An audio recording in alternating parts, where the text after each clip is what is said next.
Prep Season 2 continues. What's going on, guys, and welcome to the video. So in this video, I'm going to be sharing my top 10 tips that I wish I knew before starting triathlon training. This is also the video prior to the season finale of Ironman Prep Season 2. So if you haven't seen any of those videos yet, go back, check out Ironman Prep Season 2, and let's get into tip number 1, fueling. Now, the first tip that I want to talk about is proper fueling during triathlon training. Eating a well-balanced diet on a daily basis during entire prep, entire build, super important in terms of caloric intake, appropriate amount of fats, carbohydrates, and protein. But I want to focus on intra-workout carbohydrate and electrolyte consumption. Important for multiple different reasons. One, to have the best workout possible for performance, replenishing carbohydrate intake, like with G1M Sport. This is the product that I personally use. Carbohydrates coming from cluster dextrin, a very fast gastric emptying carb source, and a full electrolyte profile with 350 milligrams of sodium per scoop. So you want to get enough of sodium to replenish electrolytes that you're losing, you're sweating, to be able to perform the best during training sessions. Not only is it used for those performance reasons, but also recovery. So if you are not properly fueling during your sessions, before and during, you won't, one, be able to go into the next session with the energy and the fuel required, and you won't recover at the most optimal level possible. So proper fueling before and during training specifically is massively important. Now, not only is proper and essential fueling important for these intense training sessions, but also your easy runs, your easy cycles, your easy swims. Fueling all the time, super important. Tip number 2 is all about the 80-20 rule. This means that 80% of your training is low heart rate, easy. It's all aerobic. 20% is your intense training, your tempo runs, track workouts, harder cycling sessions. We do this because we want to build an aerobic base and an aerobic foundation. One of the ways we accomplish this is with Maffetone method. Now, the Maffetone method is all based on heart rate, and that's why I'm wearing the chest strap monitor, which measures heart rate and connects via Bluetooth to my GPS watch, my Garmin. The reason we use Maffetone method is to find our max aerobic heart rate. Now, max aerobic heart rate is different from your max heart rate. Your max aerobic heart rate finds the highest your heart rate can go while still staying in aerobic zone, which is an effort you're putting out to maintain that 80% lower heart rate, higher volume training, as opposed to the 20% higher heart rate, higher intensity training. The Maffetone equation is to take 180 minus your age.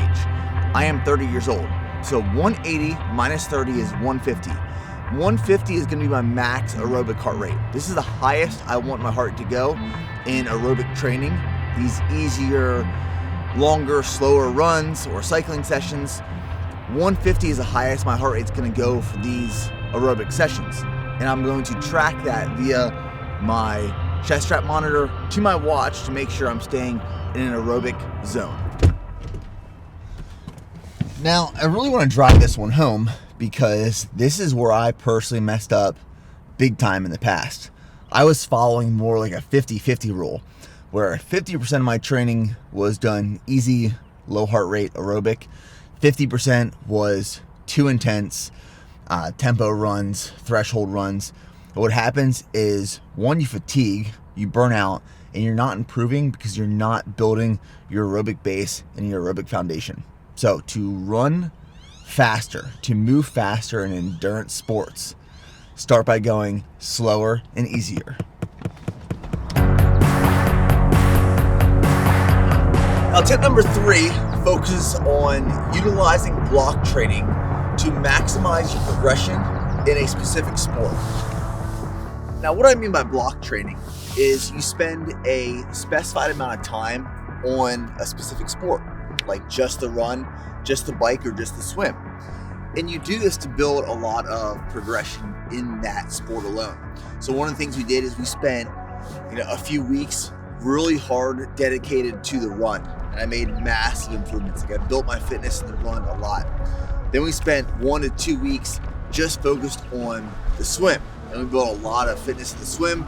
Same thing for the bike. We did a training camp where it was a full weekend, and the week prior and the week after just focused on the bike, and I built a lot of fitness on the bike alone. Now when you're doing these block trainings and you're focused on one of the specific sports of triathlon, you're still doing the others. So if we're focused on the run, we're still swimming, we're still cycling, but the main focus of that build is that one sport. And during that block, you can build a lot of fitness. Tip number 4 is about having a race day strategy plan. Now, this is one mistake that I made going to my first triathlon, my first Ironman, and I don't even want to say it was a mistake. I was just ignorant and didn't really know. I was riding or running the course. I wasn't necessarily racing the course, and there's a difference. Now, when we're training, we can pull some really great objective data or numbers, that being heart rate, power, cadence, your watts. You can pull this objective data and then use it to build your race day strategy and plan. This, along with having a nutrition plan, brings the whole race day together so you can race more effectively and have a better performance. So like we know what our heart rate and our perceived effort is going to be on that swim. Going into transition 1 or T1, what we can expect. Going into the bike, what we know our heart rate does and how our power performs coming off of a swim, and what kind of power we want to be riding at, heart rate and cadence, monitoring all of that. And then going into transition 2 or T2 before going into the run, knowing what our heart rate does or our typical paces look like coming off of a big bike. Using these objective data numbers and subjective or perceived efforts, you can build a very strong race strategy. Boom. Make a move with a twist to the rendezvous. So tip number 5 is all about utilizing sweet spot and big gear work to optimize your cycling performance. So let's hop on the bike, dive a little bit deeper into this one. Now this is one of the reasons I like using the trainer so much, because with a trainer, you can manipulate your workouts for effective big gear work and sweet spot workouts. Now sweet spot is about 90% of your FTP. And sweet spot is great for multiple different things. One, you can get a very effective workout in a shorter amount of time. It is a great balance between intensity and volume, and it's essentially riding right under threshold. I'd say sweet spot riding is one of the best ways to improve your cycling performance. Other than sweet spot, there is big gear work. Now, over the last couple of months, incorporating big gear work, the intent is to build leg strength. So a lot of endurance events are cardiovascular heavy. Cycling, a lot of people, they will fatigue on the bike because their legs get tired because they're not strong enough in the legs before cardiovascularly they break down, they fatigue. Big gear work, essentially, you're throwing the bike in the biggest gear possible, pushing the most power possible for a select interval or round of intervals. So when I started big gear work, it was like 1 minute intervals, then we went to 2 minutes, 3 minutes, up to 7 minutes. 2 ways to improve cycling performance: sweet spot sessions and big gear work.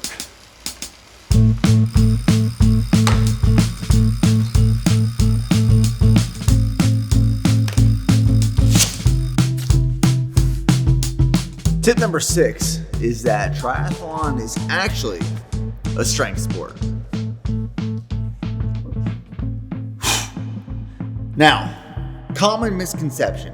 many people think that strength training has no place in triathlon. And like we talked about in the previous tip, on the bike part of a triathlon, most people fatigue from leg strength rather than cardiovascular fatigue. And that's why one of my biggest pieces of advice is to keep strength training into your regular routine, especially lower body strength training. Not only does it help with performance and being able to perform stronger, especially on the bike, but it also helps prevent injury.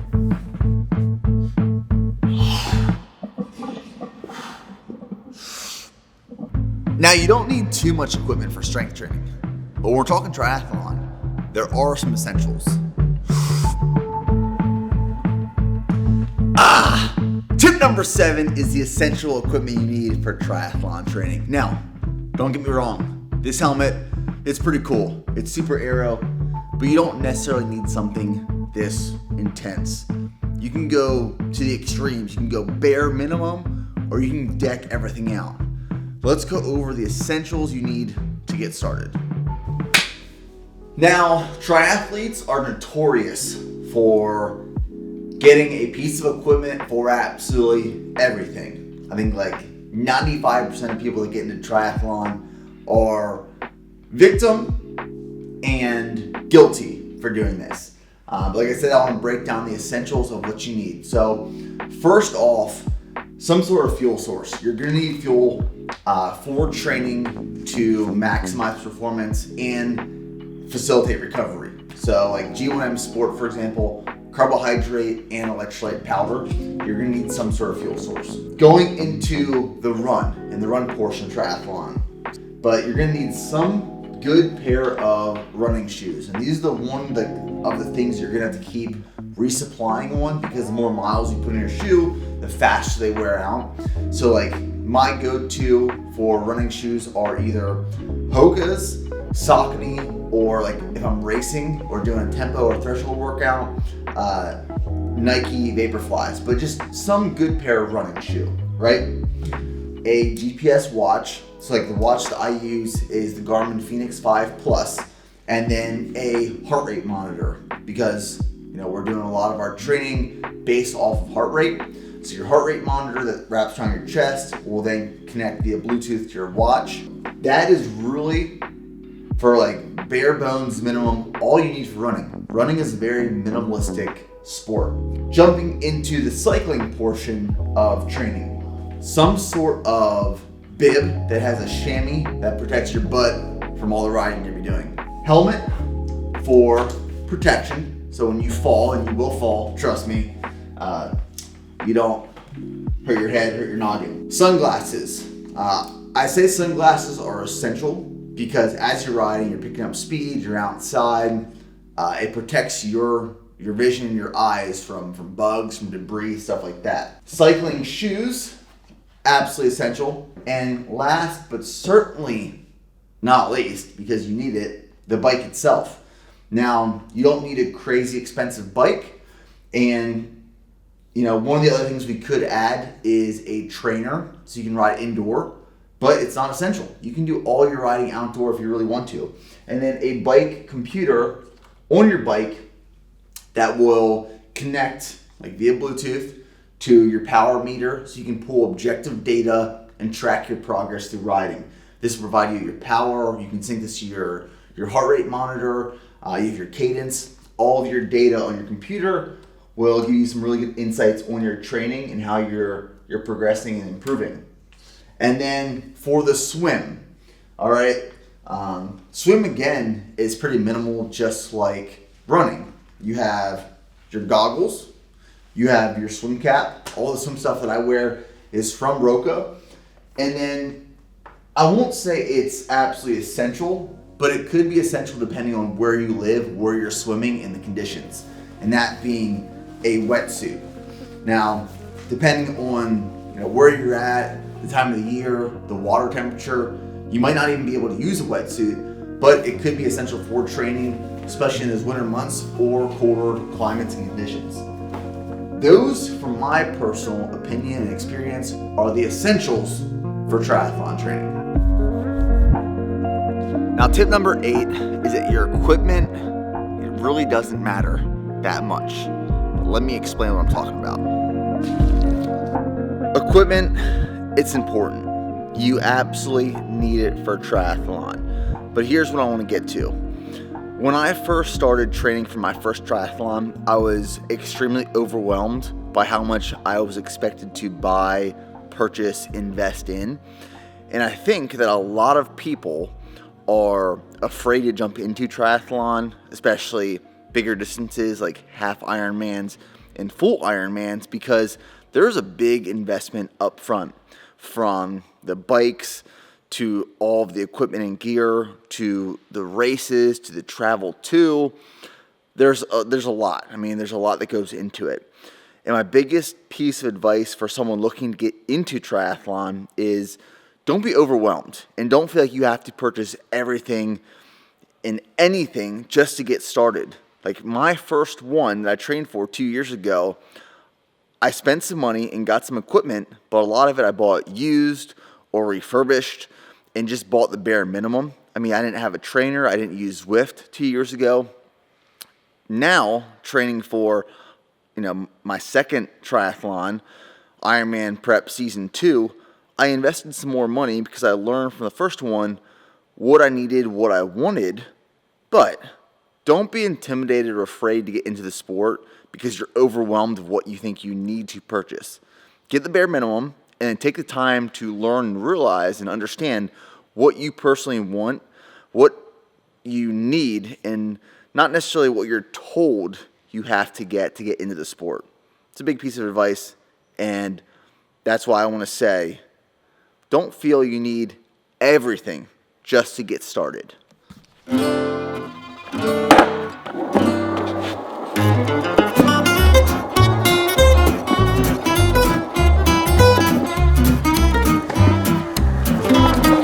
Tip number 9 is all about having a post-race recovery plan.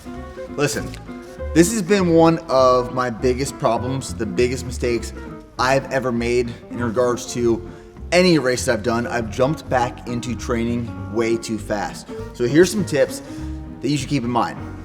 Also, this really is dependent on your fitness level. If you are more fit, you will recover faster. If you are less fit, you have to be honest with yourself, it will take you a longer time to recover.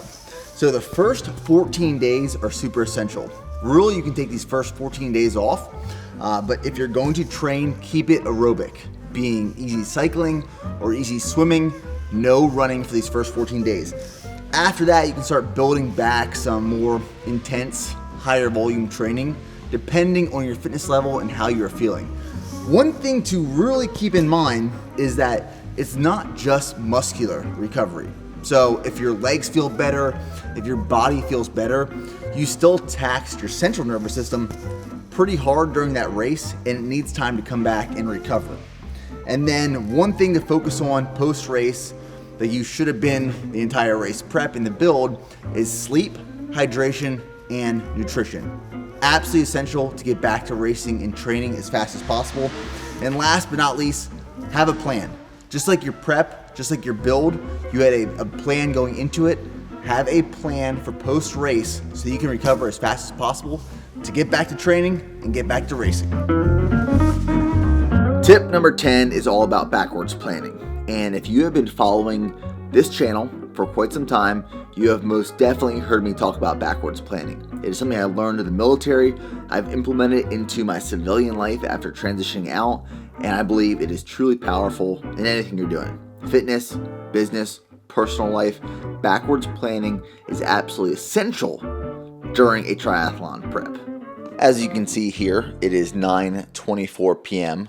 It is time to prep for the next day, making sure I have everything ready to plan in preparation to make sure everything goes smoothly and I can prioritize everything that is necessary and important. Now, this planning approach seems like common sense, but if you don't utilize it, the day will get away from you very quickly, and especially with training. So the way to use backwards planning is you essentially take everything you need to do the next day. You can plan for the next day, the next week, the next month, the next quarter, even the next year. Like we do the next year in terms of business backwards planning. But for triathlon, if I'm planning for the next day, I make a list of all the priorities that I need to get done. Maybe that's meetings. Maybe that's going to dinner with my wife for a special event. If I have a bike ride, if I have a swim, if I have a run, everything I have to do for that next day, I make a list. And then I start placing those things on my list, on my daily calendar, to allocate time for each. And that determines when I wake up. That determines when I go to sleep. That determines how much time I need to travel from point A to point B, how much time I need to get ready for a meeting or the next training session or fit in a meal. Backwards planning tells you where the day starts, and you allocate time for everything that needs to get done within that day. That's tip number 10. Learn how to use and implement backwards planning. Now, triathlon training is very time consuming, especially if we're talking half Ironman, full Ironman distance. There's a lot of time required, a lot of volume, a lot of intensity. And if you don't plan appropriately, you're going to have a very difficult time balancing family life, personal life, work life, career goals. The balance just is not going to be there.